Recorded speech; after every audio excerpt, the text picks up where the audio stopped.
Hi, everyone. I'm Jeanette Mulvey, and welcome to C-Suite to Main Street. Today, I'm joined by Rachel Liverman, founder and CEO of Glowbar, a fast-growing skincare brand known for their affordable and personalized facials.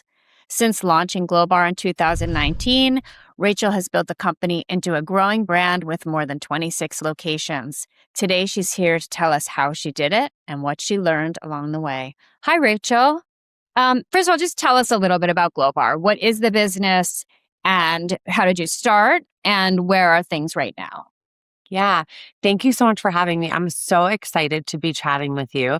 Glowbar started in 2019 here in New York City. We opened our first location in Tribeca, and the whole impetus to starting Glowbar was that I, as a consumer, was really frustrated with the facial options that existed for a modern consumer like myself. I found them to be too expensive, take too long, so too much time. And I didn't know who to trust. And yet I lived in the greatest city in the world, some may say, New York City. And so I really wanted to reinvent facials. And the beauty of my business, no pun intended, is that my grandmother actually pioneered skincare in the United States in the 70s. She actually opened the first accredited aesthetic school in the country. And so I come from a long line of skincare obsessed and entrepreneurial women. And so Glowbar is a very, very special business to me, not just because it is my baby, but it also is carrying on my grandmother's legacy. So, here in the United States, like my grandmother achieved the American dream, and I'm so fortunate to feel like I have as well. So you started the business, and now how many locations do you have? Yeah, so Glowbar today has 26 locations open. Hopefully, by the time this is published, it will be at closer to 30. And the business is 7 years old. And so we've grown quite fast. We've raised capital to support the business. To support that growth. But we are in 8 states, which we're really, really proud of. So we're in everywhere from DC, like the DMV market, all the way up to Boston and everything in between. Now, are they company-owned locations or do you do franchising? Today, they're company owned, and that's our plan for the near term. Okay. So you mentioned your grandmother, a skincare pioneer, but your mom was also involved in the business. But Mhm. I've read that when you were younger, you actually really weren't that interested in skincare. So how did you make that switch? Like, when did you start to become interested and decide to get involved in this business? So, and I hope many people that are watching this can relate. When your parents tell you to do something or like something, you usually object, right? And so it wasn't that I didn't love skincare. It was that it was my family's business. And so it was interesting to me. And I learned at my kitchen table everything about starting a business, managing people, being a leader, skincare innovation, skincare ingredients, skincare routines, all of that. But at the end of the day, I always wanted to do my own thing. And I also was, like I said, frustrated with how skincare was to be experienced until I started Glowbar because facials were really long and they were expensive. And, we're busy people. We have to work really hard to live the way we all live. And so I didn't want to spend 2 hours in a salon on the weekends. And so how did I get myself to love skincare was by creating what I actually wanted in skincare, which is Glowbar. And I think that's the beauty of when someone wants to start a business, you better make sure you love your product and that it's exactly something that you would want because it requires a lot of talking about marketing, like, raving about it to strangers. And if it's not made as exactly how you would want it, that makes it harder. So just today, I gave advice to someone who was asking me what I've learned from all the entrepreneurs I've met. And one of the pieces of advice I gave was work in the industry that you want to start a business. And you Mhm. did that. You worked at other companies. So was that intentional? Did you do that because you knew that you wanted to start this business? And what did you learn there that you applied to this? Yeah. So, what I like to say to people is everyone has a different journey, and there are 100 ways to get to an end result, right? There's so many different paths people can take. I feel so fortunate that for almost a decade, I worked for other people. And what I learned and applied was more about what not to do than what to do. Because unfortunately, and for anyone listening, if you want to start a business, you're going to be looking for people to tell you exactly what to do and how to do it. And the reality is that if it's a new business, an innovative business, there's not going to be anyone to tell you how to do it. There's no playbook. And so it was less applicable to learn what to do because I couldn't really apply that to Glowbar because it was a brand new concept, and way more helpful to apply what not to do. So raising too much capital at the forefront, hiring people that didn't feel right for the culture, not having a culture, things like that, that I was like, okay, I've got to make sure when I start Glowbar, I don't raise too much capital, have a culture and values created from day zero and things like that. And that's really where I think all the learnings impacted my business greatly. So you mentioned raising capital. My understanding is that it wasn't an easy journey, that you heard a lot of no's. So tell us, some people on this watching this will be very far from trying to raise capital, but others may be doing that right now. So what did you learn? Did you, as you received no's, did you change the approach to trying to raise capital, and what really ultimately worked for you? So raising money is not easy. You're asking people to trust you to grow their money, and that's just not an easy concept. And people work really hard for their money, and so it's not easy, but it's not supposed to be. And so when you stop thinking that it's easy and for you it's hard, and you just realize, yeah, this is going to be a challenge. And if I want a business that is the business of my dreams, I'm going to have to do hard things. It starts to kind of feel just like your average day of like working hard to start your dream. So raising money was a decision I made because my business was very capital intensive. And so stores, when you open brick and mortar stores, you have to build that store. You have to sign a 10-year lease oftentimes. And so that requires a lot of upfront capital that I didn't have. And so what I said was, I'm going to go out there and I'm going to ask family and friends initially for their hard-earned money because they believe in me. And so I'm going to pause because I forget the last part of your question. Can Well, you what ask I me was again? asking is, did you, as you kept pitching people, did your pitch evolve Yes. because you were learning things Thank that, you. like, what worked and what didn't work? Yeah. So to answer your question about did my presentation evolve? Absolutely. I actually think the beauty of getting a bunch of no's was that I just refined my pitch every time. I liken it to dating. It's dating. You put yourself out there, you get feedback, yes, no's, most of the time no's, and you kind of tweak your style and approach. And it made me better. And also I learned so much in these meetings that actually made my business smarter. And so sometimes I sit back and I wonder, did the first 50 people I pitch actually make Glowbar the success it turned out to be in the last 50 meetings? So yes, I think you should always be open to ideas. I mean, some people have amazing ideas and you have to just filter them out based on what your intuition is about your business and what you believe, the vision is. Um, so I think you said you started in 2019. That might not have ended up being the best year to start a business and involved close personal contact, but you survived the pandemic and really, I guess, grew during the pandemic. And I'm not clear at all how that was possible. So can you tell us how it was possible? We opened June 2019, and March 16th, 2020, we were shut down. And as everyone knows, we were shut down for 2 weeks, then another 2 weeks, then a few months, and we were ended up being closed for 7 months. How did we survive that? How did we get through that? Like everyone, we're resilient, right? All of us humans were quite resilient during that time, personally and professionally. And so we pivoted. And so I own stores, right? We have Glowbar studios in every market. And what I did was I took all of the retail inventory home with me and I did online consultations for skincare. And I ended up generating a significant amount of revenue from doing that because I would have online consultations almost like this. And I would recommend a skincare routine. I would send them an invoice and then I would ship it out to them. And so we just had to do our best and just wait for direction from the city to reopen our studios. Luckily for us, we also had to make really hard decisions with our landlords. Like, I'm sorry, we're not going to pay you while we can't be open. We're going to hold on to that cash so that we can reopen and survive. And so that's the approach we took. I was very lucky, though, that I only had one studio open and one in development.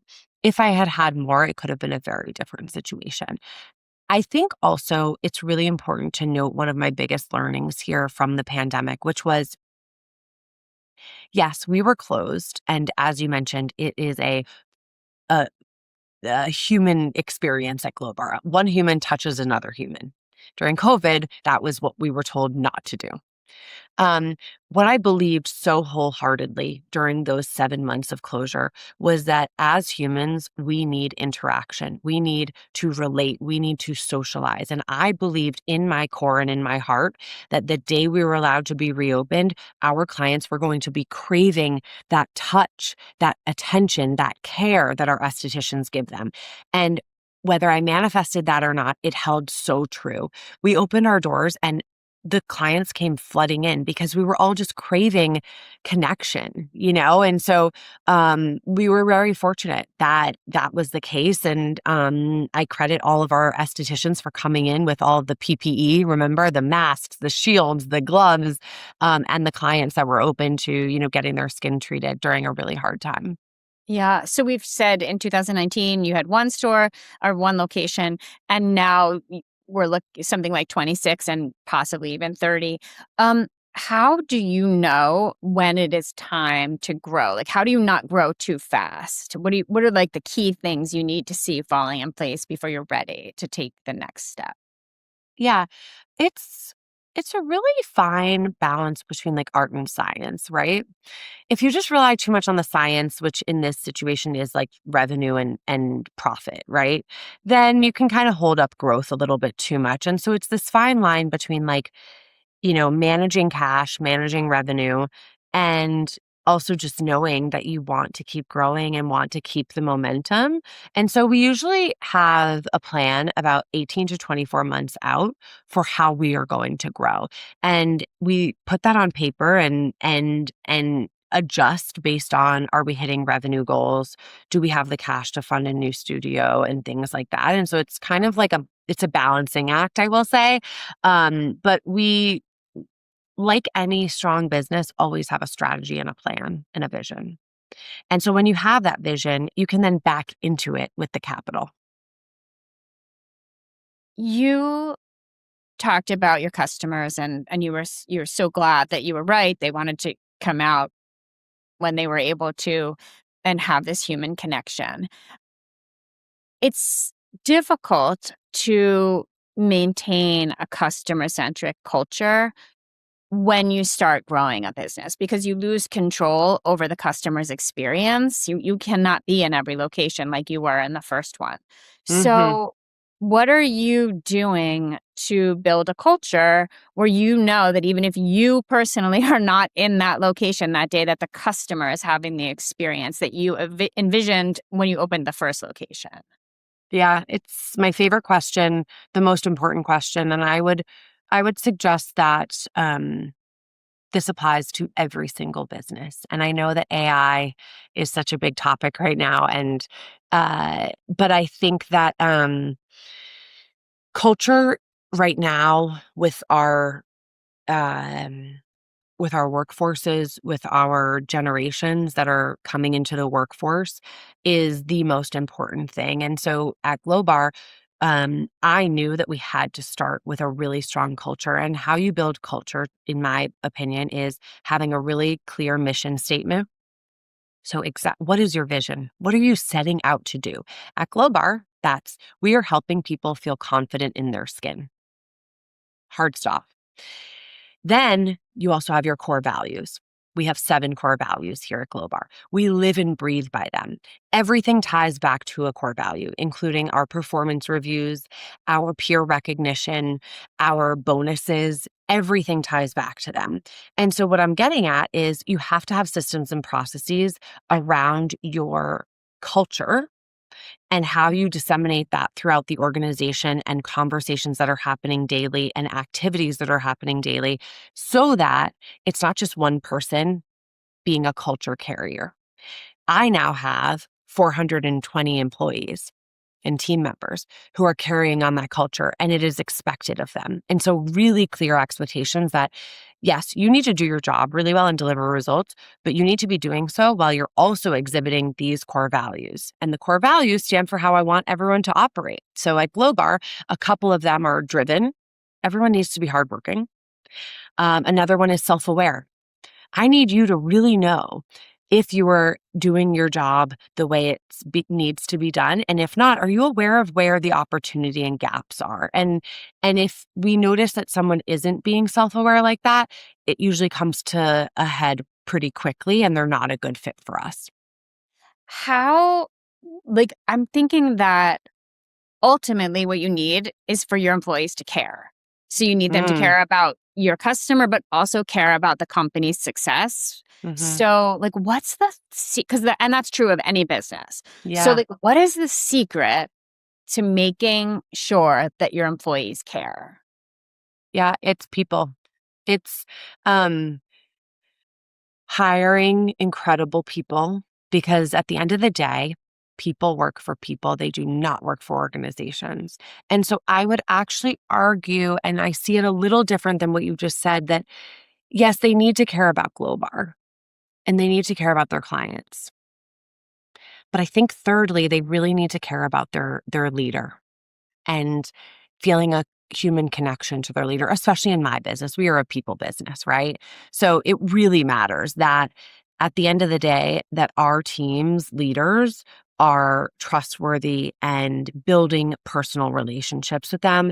And that's how we get them to care about showing up, doing their job well, leading with authenticity and with, with our core values at mind, which trickles into how they care about our clients.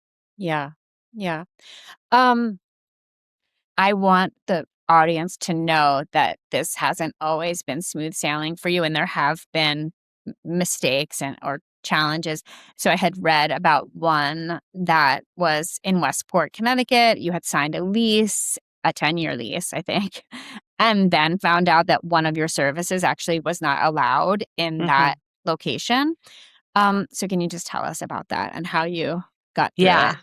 Yeah. I mean, I am the first to tell anyone, especially someone that wants to be an entrepreneur, start their own business, like it is not just up and to the right like you think it is. It is full of bumps and dips and really low lows. And so that example, and I really do love this story because um it's one that's so real and could be a really big mistake and really kind of scary. And sometimes maybe people would consider it completely irresponsible. But we were opening in Westport, Connecticut. It was our first Connecticut studio. And every state has skincare regulations of what an esthetician can and cannot do. And I had signed my lease. I was hiring. I was sitting in a cafe interviewing estheticians. And I was talking to them about Glowbar. At Glowbar, we do this, this, and this.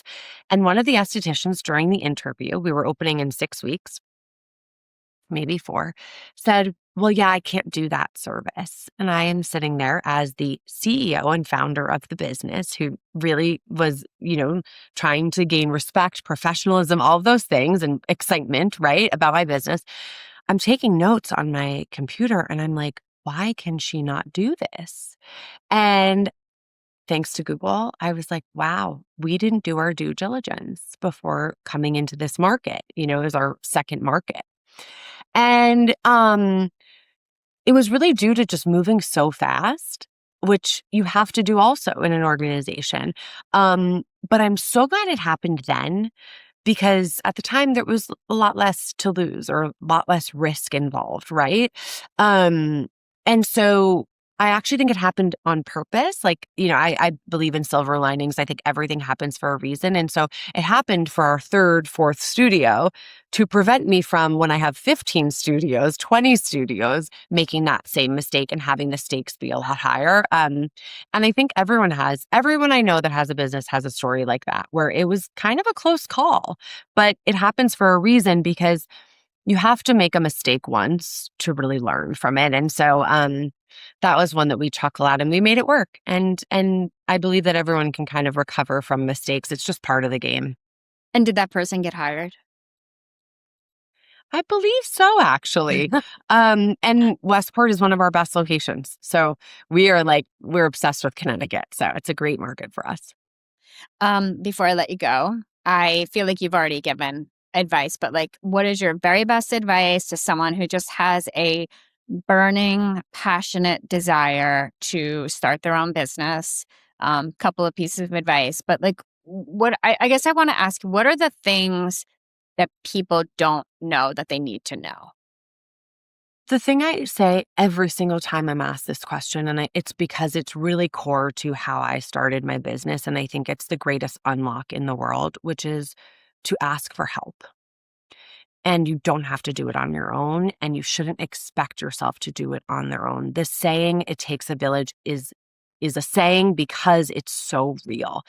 I don't, to this day, I'm in year 8 of doing this, like working on this business, 7 in business. I don't go through a day without asking someone who's a little bit ahead of me in one area or another for advice, whether it's on text message, email. And what I think everyone needs to know is that us humans, we get endorphins and dopamine from helping one another. People love to help. And so it's not a burden on them. And if it is, they'll tell you, but like, you can't do this on your own. And I think I see a lot of people getting in their own way when they're trying to do everything on their own. And I just think that like a little vulnerability in business goes really, really far, and it has a compounding effect over time. So asking for help first and foremost. The other thing that I think, like people don't really know when starting a business is actually how hard it is. And I think the thing I try to tell people, and I don't say that to scare them, I say it because I think expectations are how we as humans operate best, right? If I know your expectation of today, I can either meet it or know that I can't. And I think when you're wanting to start a business and you're craving it and you're so excited about it, you need to ask yourself if you're really ready to put in what it requires. And what it requires, I'm not talking about smarts, brain, education, even. Like those things are bonuses, if you ask me. I'm talking about resilience. I'm talking about, are you ready to every single day wake up with the pressure on your shoulders to make something work and have it really rely on you? Of course, you can have a team, but at the end of the day, the founder, the CEO of the business is accountable for the success of a business. And that is a heavy load to bear every single night. And I don't think it's for everyone. It was for me because I'm a risk taker. I get excited, I get energy, but I think everyone needs to really ask themselves that and not forget that it's really a beautiful life to work for someone else. And I genuinely say this because I think we've gotten so far over indexed into this consultant 1099 entrepreneurship world. And it is a beautiful thing, but it's not for everyone. It doesn't need to be, it's like I'm not an athlete, because it wasn't for me. I didn't push myself to become a professional athlete my whole life. Like, you don't have to force yourself into something that might not be right for your mental state, your emotional state, even just how your brain works or how much you want to work. And I think that's a really important thing for people to ask themselves. I think that's great advice. So thank you very much. Rachel, it was such a pleasure. I loved hearing your story, and I know our audience did too. So thank you. Thank you for having me. I'm so honored that you wanted to hear my story. And if anyone wants to follow along, it's glowbar.com or Glowbar on Instagram or Rachel East on Instagram. I love talking to burgeoning entrepreneurs and mentoring. So say hi anytime. Thank you, everyone, for joining me today for the C-Suite to Main Street. And thank you to our sponsors for making this series possible. We'll be sending you a recording of this episode in your email soon. and I hope you'll join me for our next one. Take care, everyone.